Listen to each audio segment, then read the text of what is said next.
Renault a engagé fortement dans le développement des motorisations hybrides et puis de l'électrique. On croit beaucoup à ça. Je pense qu'on détruit quelque chose comme 11 millions de voitures en Europe et avec ces matériaux, on pourrait en faire 8 millions.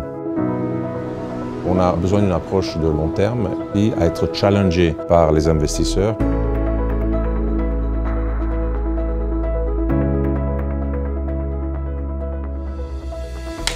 Luca De Meo, bonjour. Bonjour. Merci d'être avec nous. On voit que les défis de compétitivité paraissent difficiles à relever. Alors, que pouvez-vous dire aujourd'hui aux investisseurs pour les rassurer? En fait, nous, on a dû affronter une crise 3 à 4 ans avant les autres, ce qui nous met dans la condition, à mon avis, d'être potentiellement anticyclique, notamment pour le travail qu'on a fait sur la structure de l'entreprise, qui est une entreprise qui maintenant est capable de générer de la marge, du cash tous les ans. Je pense qu'on a fait 6 ou 7 semestres en croissance et toujours en faisant un peu plus de ce qu'on avait promis aux investisseurs. Le contexte est complexe, mais je pense qu'on est bien préparé à tout ça. Alors aujourd'hui, les attentes des consommateurs et les usages évoluent considérablement. Quelle est votre vision de l'avenir de la voiture individuelle et de son rôle? Et surtout, comment est-ce que votre offre s'adapte à ces changements? Plus de 80% des mouvements que font les gens, ça reste dans des voitures. La tendance a augmenté. Donc l'idée que tout le monde est en train d'aller en vélo en Europe, c'est pas la vérité.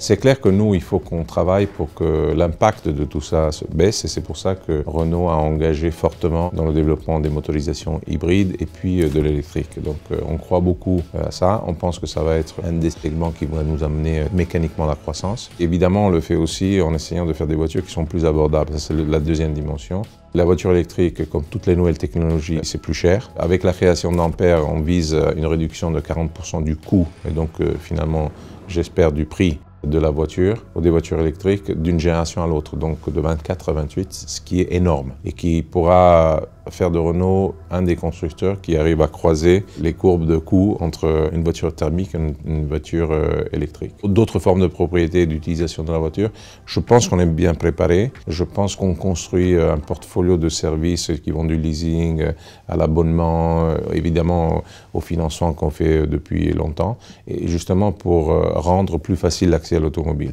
Alors Amundi accorde une importance toute particulière à la transition vers une économie bas carbone, vous le savez, mais ça n'est pas tout. La transition vers l'électrification soulève aussi des enjeux liés aux ressources. Comment est-ce que Renault prend en compte ces enjeux pour être dans une approche véritablement durable? Déjà dans la conception du produit, il faut éviter de créer des espèces d'éco-monstres en mettant des batteries de 150 kW parce qu'évidemment ça consomme de l'énergie, de la matière première, etc. Donc toute l'idée de Renault, c'est de faire comme on a toujours fait dans le passé, trouver une efficacité du concept qui nous permette de mettre des batteries qui sont compactes, qui donnent l'autonomie qui est nécessaire.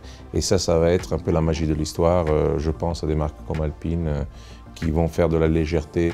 La conséquence de ça, c'est qu'on va essayer d'utiliser moins de batterie et plutôt miser sur la vitesse de recharge, par exemple. L'autre chose qui vous montre l'engagement de Renault dans ce domaine, c'est ce qu'on a fait avec la création de Futures Neutral. C'est une plateforme d'économie circulaire à 360 degrés. Je pense que c'est la seule, en Europe au moins, faite par un constructeur automobile, qui est quelque chose qui marche déjà. Ça a été le projet qui nous a permis de réinventer Flins, qui est une usine historique où on n'avait pas de projet.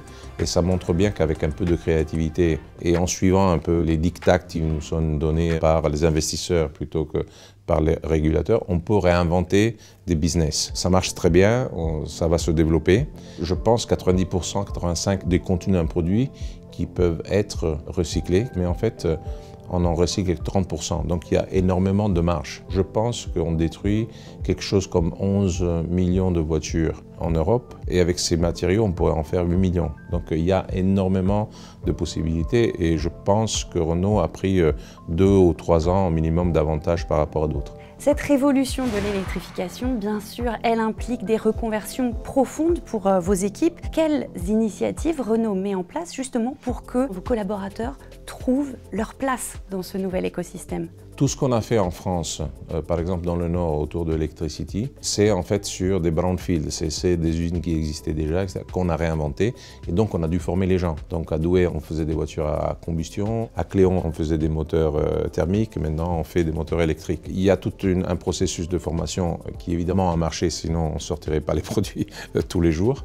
on a eu l'idée, l'initiative de créer ce qu'on appelle la Reno University. Donc revenir à savoir des choses, c'est un peu un jeu de mots. Et on avait l'objectif de passer à la moulinette de la reformation, du reskilling, 15 000 personnes de 21 à 2025. On en est déjà à 40 000.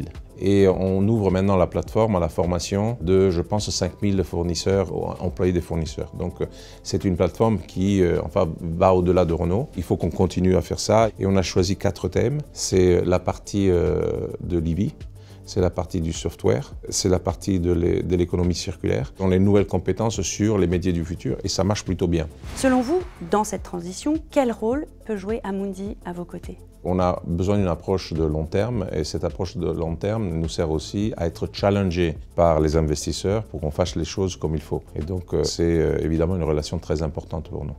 Merci beaucoup Luca De Meo pour cet échange. Je t'en prie.